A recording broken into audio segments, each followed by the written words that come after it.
João 14. Vou fazer a leitura do capítulo. Diz assim a palavra do Senhor. Não se turbe o vosso coração. Credes em Deus, crede também em mim. Na casa de meu pai há muitas moradas. Se não fosse assim, eu vou-lhe teria dito. Vou preparar-vos lugar. E quando eu for e vos preparar lugar, virei outra vez e vos levarei para mim mesmo, para que onde eu estiver, estejais vós também. Mesmo vós sabeis para onde vou e conheceis o caminho. Disse-lhe Tomé: Senhor, nós não sabemos para onde vais, e como podemos saber o caminho? Disse-lhe Jesus: Eu sou o caminho, a verdade e a vida. Ninguém vem ao Pai senão por mim. Se vós me conhecesseis a mim, também conhecerias a meu Pai. E já desde agora o conheceis e o tendes visto. Disse-lhe Filipe: Senhor, mostra-nos o Pai, o que nos basta. Disse-lhe Jesus: Estou há tanto tempo convosco e não me tendes conhecido, Filipe? Quem me vê a mim, vê o Pai. Como dizes tu, mostra-nos o Pai? Não crês tu que eu estou no Pai e que o Pai está em mim?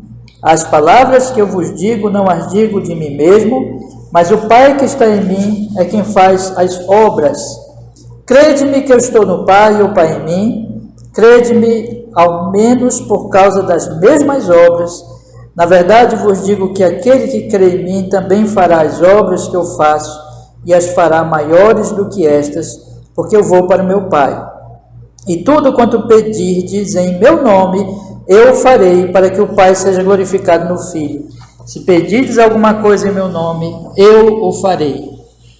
Se me amais, guardais os meus mandamentos, e eu rogarei ao Pai, e ele vos dará outro Consolador, para que fique convosco para sempre, o Espírito da verdade, que o mundo não pode receber, porque não vê nem o conhece, mas vós o conheceis, porque habita convosco e estará em vós. Não vos deixarei órfãos, voltarei para vós. Ainda um pouco e o mundo não me verá mais, mas vós me vereis, porque eu vivo e vós vivereis. Naquele dia conhecereis que estou em meu Pai e vós em mim e eu em vós. Aquele que tem os meus mandamentos e os guarda, esse é o que me ama. E aquele que me ama será amado de meu Pai, e eu o amarei e me manifestarei a ele. Disse-lhe Judas, não Iscariotes: Senhor, de onde vem que te hás de manifestar a nós e não ao mundo? Jesus respondeu e disse-lhe: Se alguém me ama, guardará a minha palavra, e meu Pai o amará, e viremos para ele e faremos nele morada. Quem não me ama, não guarda as minhas palavras. Ora, a palavra que ouviste não é minha, mas do Pai que me enviou. Tenho-vos dito isto estando convosco, mas aquele Consolador, o Espírito Santo, que o Pai enviará em meu nome, esse vos ensinará todas as coisas e vos fará lembrar de tudo quanto vos tenho dito. Deixo-vos a paz, a minha paz vos dou. Não vou lá dou como o mundo a dá. Não se turbe o vosso coração, nem se atemorize. Ouviste que eu vos disse: vou e venho para vós. Se me amasse, certamente exultarias, porque eu disse: vou para o Pai, porque meu Pai é maior do que eu. Eu vos disse agora, antes que aconteça, para que quando acontecer, vós acrediteis. Já não falarei muito convosco, porque se aproxima o príncipe deste mundo, e nada tem em mim, mas é para que o mundo saiba que eu amo o Pai, e que faço como o Pai me mandou. Levantai-vos, vamos daqui. Vamos orar, meus irmãos. Ó Senhor, nós estamos aqui nesta manhã alegre do dia do Senhor para termos essa aula breve, essa reflexão sobre este capítulo e a maneira como nós podemos evangelizar as pessoas usando esse trecho da Escritura. Nos ensine, Senhor. Aplica a palavra à nossa alma e nos usa para levarmos a palavra a outras pessoas, em nome de Jesus. Amém e amém. Irmãos, a nossa aula é breve, né? O que eu estou fazendo? Eu estou lendo cada capítulo, estou tirando assim, alguns princípios que os irmãos podem usar na evangelização. Eu queria incentivar muito vocês a usar este evangelho na evangelização pessoal. Às vezes um amigo, ele aceita ler o evangelho conosco, né? Então vocês aproveitem, leiam, aí vão explicando, com oração, deixar que Deus opere, né, no coração daquela pessoa. Mas façam isso, e eu estou procurando dar assim, orientações de cada capítulo do Evangelho de João, que é extremamente evangelístico, né? E este capítulo aqui também. Aqui o Senhor Jesus, ele está começando o último discurso dele, então ele está para morrer na cruz, os discípulos vão sofrer muito, tanto com a morte dele, porque eles não entendem ainda muito bem, como também eles vão sofrer depois, perseguições, e eles vão morrer, né? Então, o que Jesus está fazendo aqui? Jesus está dando esperança para eles na cruz dele e mostrando que ele está morrendo para salvá-los e que ele vai em breve levá-los para o seu reino eterno. Ou seja, irmãos, todo esse capítulo 14, 15 e 16 são capítulos de consolação. E nós sabemos que isso aqui é um ponto muito, vamos dizer assim, evangelístico, porque as pessoas estão precisando de consolação.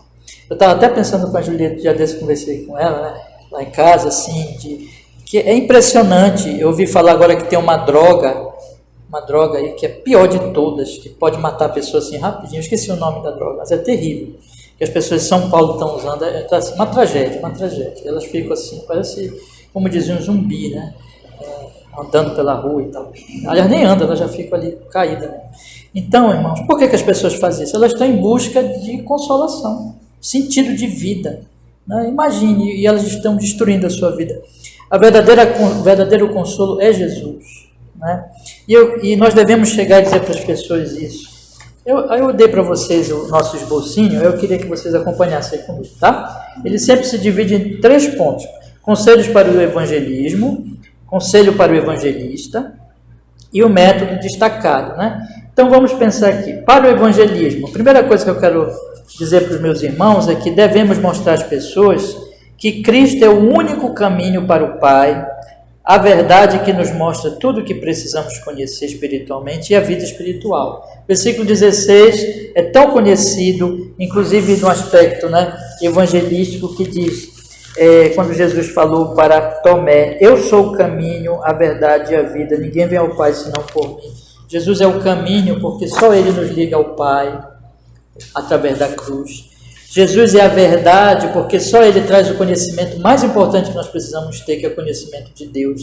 Jesus é a vida, porque quando Ele nos liga com o Pai, nós temos vida verdadeira, que a nossa grande questão é falta de Deus, é o pecado. E tudo isso a gente tem que falar para o nosso evangelizado, né?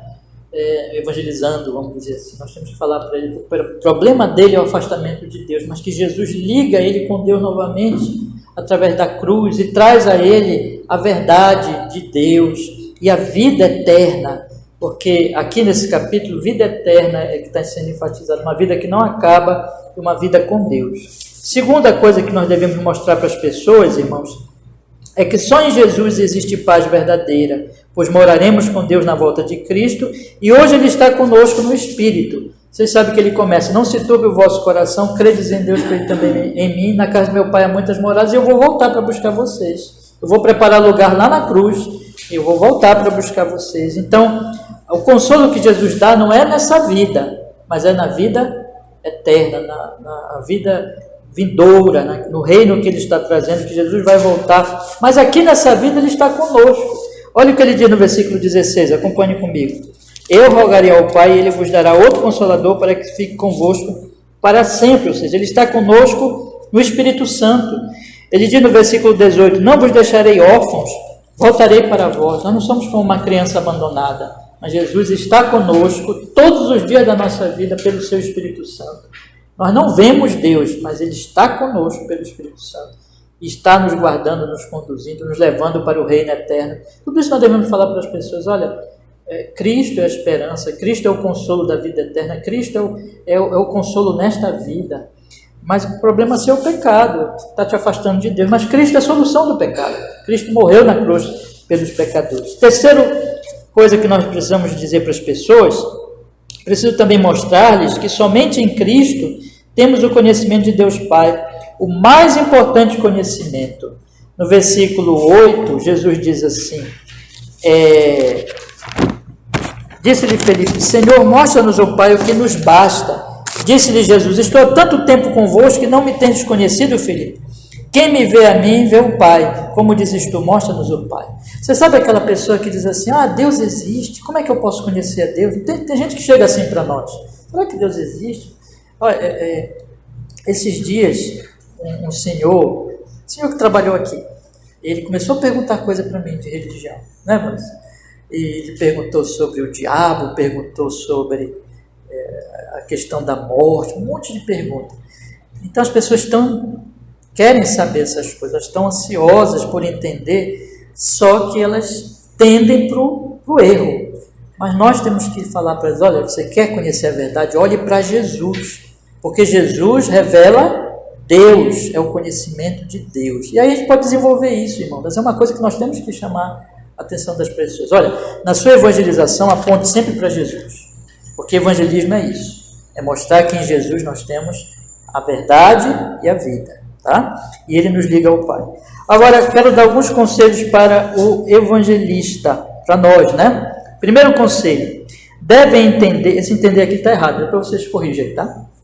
Devem entender que é no relacionamento profundo com Deus, em Cristo, que fará as obras de Deus, as obras maiores.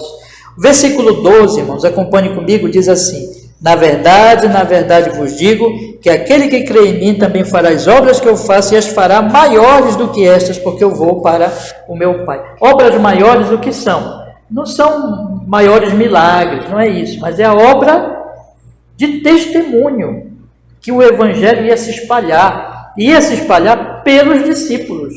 Então, nós temos que entender que para que isso aconteça, nós temos que ter um relacionamento profundo com Jesus.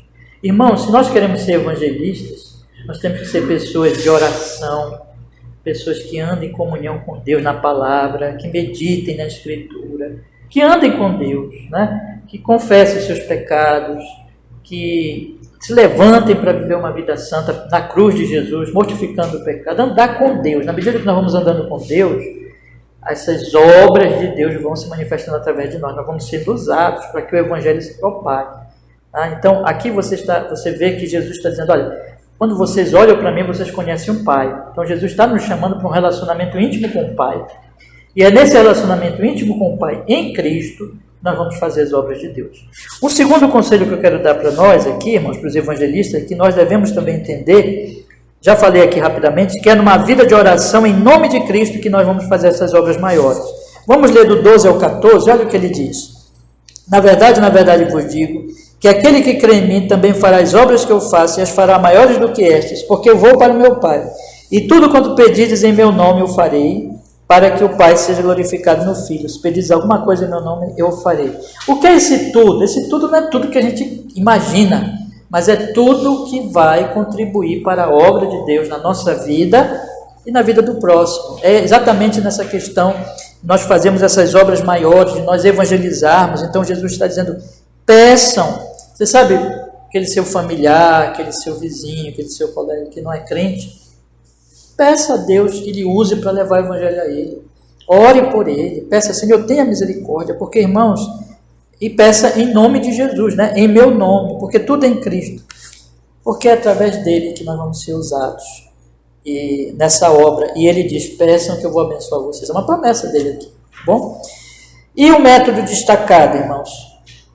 Ora, eu queria que vocês lessem comigo no capítulo anterior, porque esse trecho é todo esse capítulo, está nesse contexto. Capítulo 13, versículo 26, que diz assim, Jesus respondeu-lhe, é aquele a quem eu der um bocado molhado, e molhando o bocado, deu a Judas Iscariotes, filho de Simão. Então, qual é o método aqui? Como é que Jesus está? Aqui é edificação. Mas isso aponta para nós também no trabalho mais propriamente de evangelização, né? Que Jesus estava sempre reunido à mesa, comendo, bebendo, recebendo pessoas, quando ele recebeu Nicodemos, lembra? Ou indo à casa de pessoas, era assim, a mesa, né? A mesa das refeições. Isso é um método evangelístico assim, que mostra intimidade. Então, por exemplo, irmãos, quem sabe a gente não pode convidar aquele amigo para vir almoçar conosco, né?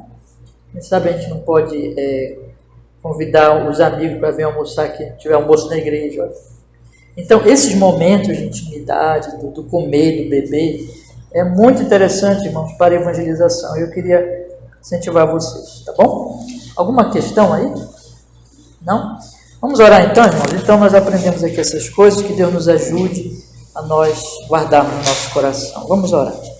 Senhor, muito obrigado, que temos ouvido sua palavra santa, Senhor, já agora na aula dominical e agora nesse curso de evangelismo, que o Senhor aplique a sua palavra à nossa alma, nos edifique e nos use, Senhor. É o que nós desejamos depois de desejar te amar cada vez mais, é amar o próximo, e é amando o próximo que nós amamos o Senhor. Portanto, e é evangelizando que nós amamos o próximo. Nos use, Senhor, na evangelização, no cuidado com o nosso próximo, com a alma deles. Nos opera, como o Senhor diz aqui, que nós faríamos obras maiores, é a sua promessa.